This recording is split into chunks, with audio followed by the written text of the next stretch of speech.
नमस्कार, मैं डॉक्टर आभा चौधरी अनुग्रह की अध्यक्षा हूँ। आप सभी का बहुत बहुत आभार प्रकट करती हूँ और ये पहला अवसर है कि डिपार्टमेंट ऑफ जस्टिस के प्लेटफॉर्म पे मुझे अपने विचार व्यक्त करने का अवसर मिल रहा है। इसका मैं आपका तहे दिल से धन्यवाद करती हूँ। आज का विषय बहुत सामयिक है और साथ ही बहुत इमोशनल भी है, क्योंकि पिछले 25 वर्षों से ये जो टॉपिक है सीनियर सिटीजन्स केयर का, चाहे वो गांव में हो चाहे वो शहरों में हो, उसके प्रति जागरूकता करनी हो या policy makers, NGO, civil society या वाइडर सोसाइटी को इसमें इंटीग्रेट करना हो, तो इस प्रकार का जो एक्सेस टू जस्टिस का ये मुहिम जो है, उसके लिए डिपार्टमेंट ऑफ जस्टिस के अधिकारियों के प्रति मैं कृतज्ञता व्यक्त करते हुए आगे इसको बढ़ाना चाहूंगी। कृपया आप नेक्स्ट स्लाइड पे चलिए प्लीज। नेक्स्ट। एक ब्रॉड पिक्चर जो जॉइंट सेक्रेटरी सर ने शुरुआती विचारों में कही कि भारत धीरे से ही सही पर एजिंग सुनामी की ओर हम धीरे धीरे बढ़ रहे हैं। बेहतर मेडिकल सुविधाएं और जो लॉन्जेविटी है उसकी वजह से जो लाइफ एक्सपेक्टेंसी है वो बढ़ रही है और धीरे धीरे ये जो संख्या है ये चिंता का कारण मेरे विचार से नहीं है। यदि हम सही प्रकार के केयर सिस्टम्स, इंस्टीट्यूशनल मैकेनिज्म्स और जो हमारी मल्टीपल पॉलिसीज हैं गवर्नमेंट या स्टेट गवर्नमेंट की या सेंट्रल गवर्नमेंट की, उनका क्रियान्वयन सही रूप से करें तो ये चैलेंज नहीं पर बल्कि हमारे लिए एक ये बोन बनकर आ सकता है। कहीं पढ़ा है कि बोझ नहीं, अभिशाप नहीं है, जीवन का वरदान बुढ़ापा, आशीर्वादों के कल्प वृक्ष ये, अनुभव की हैं ये खान, वह समाज देश धन्य जो वृद्धजनों का करते सम्मान। तो हमारी संस्कृति में और हमारे समाज में प्राचीन काल से ही जो एक संयुक्त परिवार, ज्वाइंट फैमिली सिस्टम रहा है और सीनियर सिटीजन्स के प्रति केयर और रिस्पेक्ट की एक भावना रही है, उसमें कुछ हल्की दरारें या कुछ हल्के स्ट्रेन्स हम जरूर देख रहे हैं। और ये जो स्टैटिस्टिक्स आप देख रहे हैं कि जिसमें एक बहुत बड़ा जो 80% लोग हैं वरिष्ठ नागरिक, वो ग्रामीण क्षेत्रों में रहते हैं और एक सोच का विषय ये है कि उसमें से एक बहुत बड़ा तबका इलिटरेट है, कम पढ़ा लिखा है और सिर्फ फिजिकल लेबर में ही वो एंगेज रहते हैं। 58% से ज़्यादा महिलाएं जो 60 साल के ऊपर हैं विडोज हैं और ये इंगित करता है कि उनकी जो आर्थिक दशा है या सोशल सपोर्ट है, इमोशनल सपोर्ट है, उसके प्रति ज़्यादा हमें काम करने की आवश्यकता है। Next please. ब्रॉडली जो चैलेंजेस वृद्धावस्था अपने साथ लेकर आती है वो भावनात्मक स्तर पर ही नहीं बल्कि शारीरिक और मानसिक स्तर पर भी बहुत ज़्यादा डॉन्टिंग होते हैं। वृद्धावस्था के साथ साथ बीमारियों का घेरना, अकेलापन और बच्चों का बाहर शहरों में चले जाना, बाहर काम करना, और क्योंकि शरीर क्षीण है, मानसिक रूप से या शारीरिक रूप से आप उतने सक्षम नहीं हैं, तो घर से ज़्यादा बाहर निकलकर आप काम भी उतना ज़्यादा नहीं कर पाते, इसलिए आजीविका संबंधी परेशानियां भी वृद्धावस्था के साथ एक चैलेंज के रूप में उभर रही हैं। नेक्स्ट। अब हम आज का जो एक विषय है, मैंने शुरू में यही कहा कि बहुत भावनात्मक, बहुत इमोशनल विषय है, क्योंकि भारत जिस प्रकार की एक सुदृढ़ पारिवारिक व्यवस्था में रहा है, उसमें ये शब्द मुझे याद है 15 साल पहले मैंने जब इस पे काम करना शुरू किया और पहली बार 15 जून 2007 में मुझे याद है एल्डर अब्यूज अवेयरनेस डे जब मैंने ऑब्जर्व करवाया यूनाइटेड नेशंस के साथ दिल्ली में, तब भी बहुत एक सेंस ऑफ डिस्कम्फर्ट था कि भारत में तो हम इस प्रकार की बात ओपन में कह भी नहीं सकते। बात सोचना भी एक असंभव सा था कि वरिष्ठ नागरिकों के प्रति दुर्व्यवहार कैसे हो सकता है। जहां हमारी संस्कृति मातृ देवो भव और पितृदेवो भव को हम सेलिब्रेट करते हैं, how can we think of any kind of negligence, abandonment or torture of senior citizens, and worse still abdicating our responsibility and shunting them to nondescript old age homes was something unheard of. However, it is a reality. Next, please. And every year एक राष्ट्रीय सर्वे करती है एक संस्था, और उसमें जिस प्रकार के आंकड़े सामने आते हैं और 10 साल बर साल आ रहे हैं, वो बहुत चौंकाने वाले हैं कि अब्यूज केवल वही नहीं होता वरिष्ठ नागरिकों का जो आप फिजिकली देखते हैं, किसी को पीड़ा पहुंचाना या हाथ उठाना, पर ये एक बहुत ही वाइड स्पेक्ट्रम है जिसमें neglect, abandonment, emotional and psychological torture, और यहाँ तक कि जब वो व्यक्ति उस दौर से निकलते हैं मानसिक और इमोशनल उससे, तो सेल्फ निग्लेक्ट की तरफ पहुंच जाते हैं। कुछ साल पहले अखबारों में ये भी पढ़ा था कि जो रोड साइड या स्ट्रीट पे रहते हैं, जो बेगरी करते हैं, काफी सारी वरिष्ठ नागरिक महिलाएं, वो भी सेक्सुअल एक्सप्लॉयटेशन तक का वो शिकार हुई हैं। फाइनेंशियल एक्सप्लॉयटेशन या फाइनेंशियल अब्यूज ज़्यादा चर्चा में रहता है क्योंकि वो प्रॉपर्टी से संबंधित है। उनको डरा के, धमका के या बहला फुसला के उनसे चेक साइन करवा लेना, प्रॉपर्टी के कागज़ अपने नाम करवा लेना, फिर उनको घर से बाहर निकाल देना, ये अक्सर आप समय समय पर मीडिया में चर्चा में पढ़ते रहे हैं। Next please.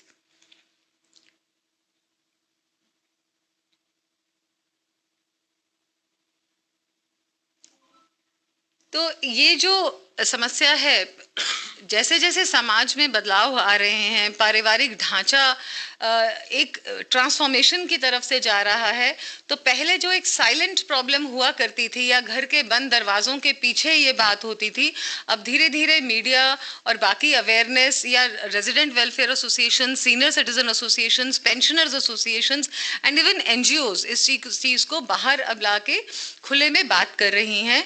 और next please, you have to be little quick because I have very limited time.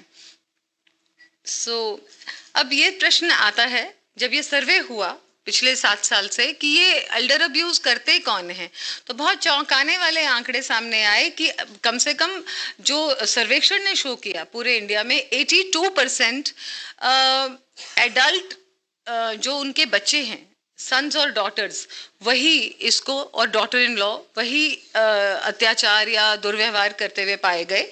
और इसके बाद जो उनके देखभाल करता है, चाहे वो फॉर्मल देखभाल करता है या इनफॉर्मल देखभाल करता है, जो बेड रिडन लोग हैं, वो इसके शिकार पाए गए। Next please.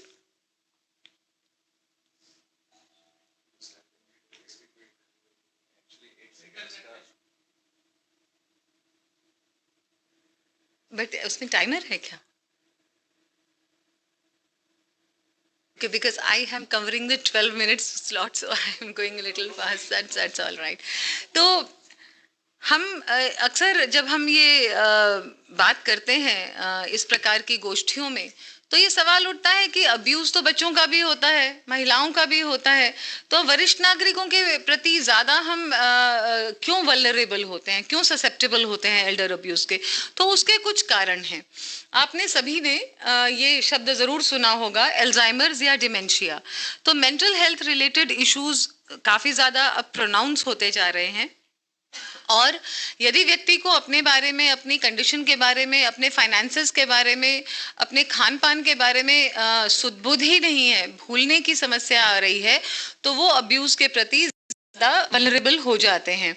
दूसरा, खासकर शहरी इलाकों में अकेलापन या बच्चे बाहर चले गए, सोशल आइसोलेशन, अपने हम उम्र लोगों के साथ मिलना जुलना कम कर देना, बाहर निकलना कम कर देना, उससे भी एक वल्नरेबिलिटी अब्यूज के प्रति बढ़ती है। और एक और जो सर्वेक्षण में बात सामने आई, जो केयर गिवर्स का स्ट्रेस है, उसमें भी जो उनकी देखभाल करते हैं लोग, कई बार वो प्रेशर नहीं झेल पाते, और उस फ्रस्ट्रेशन में उन लोगों के प्रति, वरिष्ठ नागरिकों के प्रति अत्याचार या दुर्भावना उनके प्रति आती है।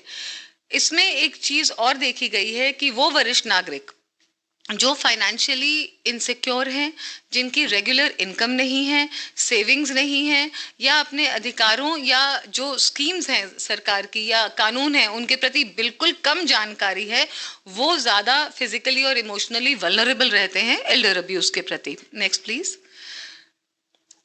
और जो डिपेंडेंस भी, जो एक निर्भरता है केयर गिवर के प्रति वो भी कहीं ना कहीं उनकी इस वल्नरेबिलिटी को बढ़ाती है।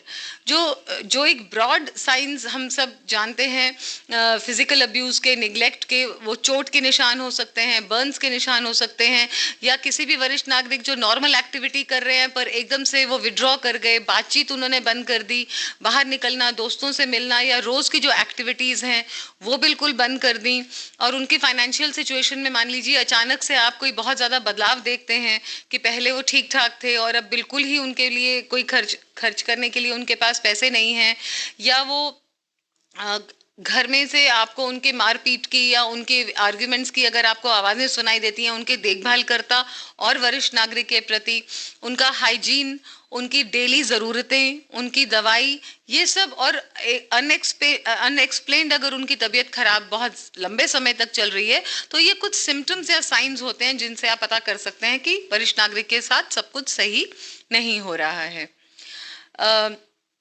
ये कुछ ये एक अब्यूज है वो जो उनके केयर गिवर, समाज या परिवार के लोग करते हैं।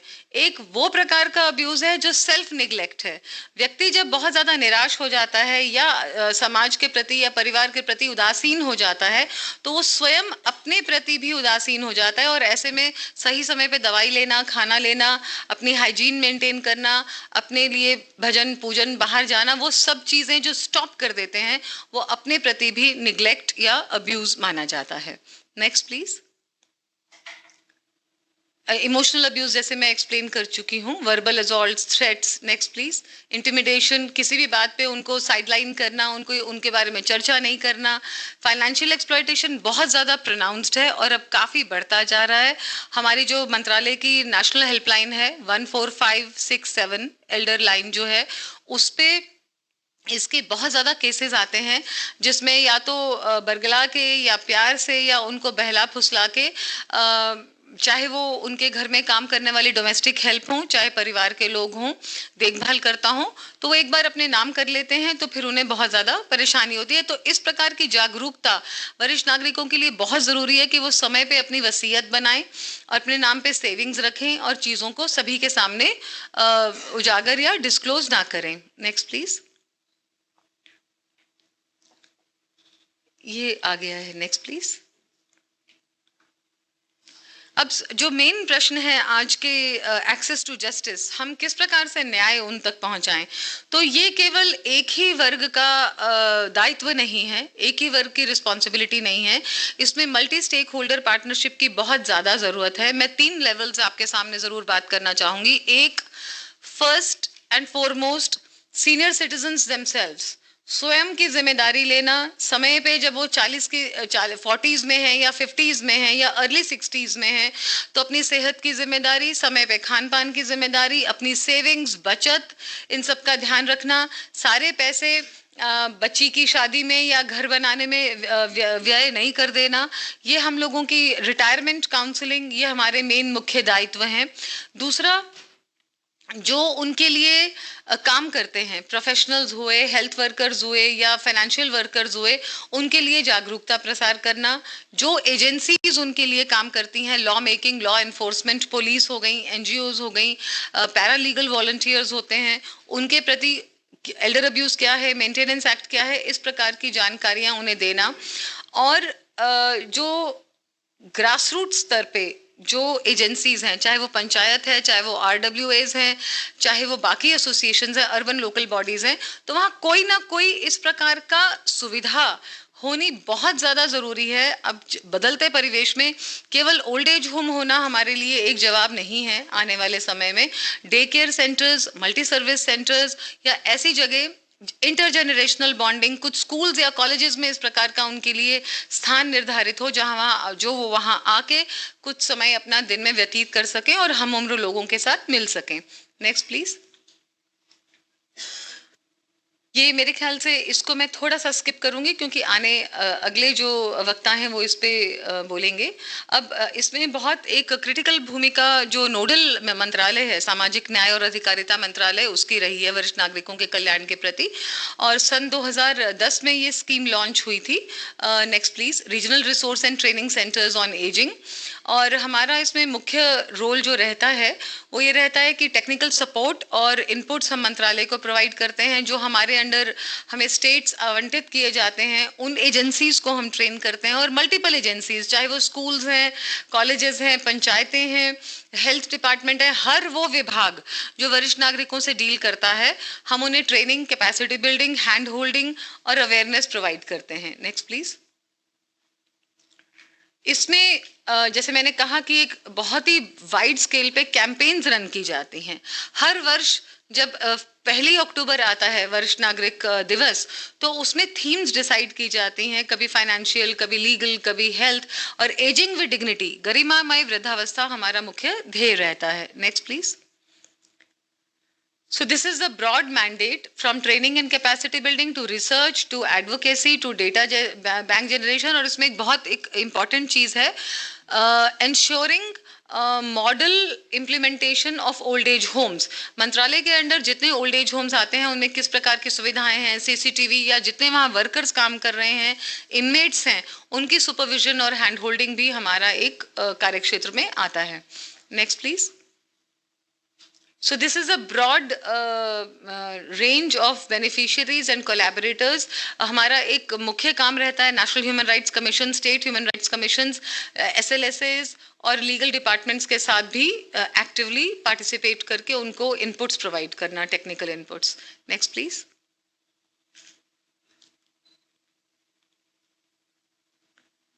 ऐसे मैंने कहा जैसे कि केयर गिवर्स और ओल्ड एज होम्स, इनके प्रति ये मुख्य तरह के हमारे, बस I think last few slides are only there. जैसे अंतर्राष्ट्रीय वृद्धजन दिवस, मास अवेयरनेस प्रोग्राम्स जिसमें हजारों लोग पार्टिसिपेट करते हैं। World Elder abuse awareness day 15 जून को आता है, कृपया आप सभी इसको नोट कर लीजिए, और जितने आपके सर्कल है उसमें ज़रूर इसका ऑब्जर्व होना चाहिए। इसमें हम रैलीज निकालते हैं, रोड शोज करते हैं, सेमिनार्स, वर्कशॉप्स करते हैं, और मंत्रालय एक बहुत अहम भूमिका जो निर्वहन करते हैं। एक ओथ एडमिनिस्टर की जाती है, एक शपथ ग्रहण किया जाता है यंग जनरेशन के थ्रू कि हम अपने वरिष्ठ नागरिकों का जीवन पर्यंत ध्यान रखेंगे, और वो हमारे नॉर्मली मंत्री जी और बाकी वरिष्ठ लोग इसका संचालन करते हैं। स्वच्छता दिवस, योग दिवस और एजिंग विद डिग्निटी कैंपेन जैसे मैंने कहा, इसके अलावा एक एक दिन के अलग अलग पॉलिसीज पे हम सेंसिटाइजेशन प्रोग्राम्स करते हैं। एल्डर्स मंथ होता है अक्टूबर में, पूरा महीना अलग अलग एक्टिविटीज को हम इम्प्लीमेंट करते हैं भारत के ऑलमोस्ट डिस्ट्रिक्ट लेवल तक जाके। इसमें महिलाओं का कार्यक्रम में हम खासकर तवज्जो देते हैं, जो मातृशक्ति कार्यक्रम है सीनियर सिटीजन्स विमेन के ऊपर। Next please.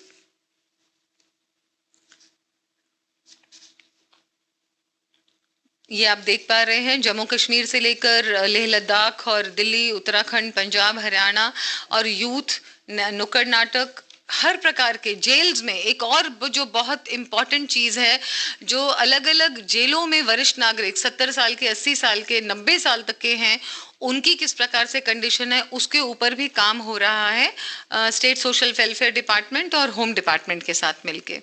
Next please. और ये एजिंग विद डिग्निटी कैंपेन अब पैन इंडिया कैंपेन है, जो राज्य सरकारों के साथ मिलके रन होती है।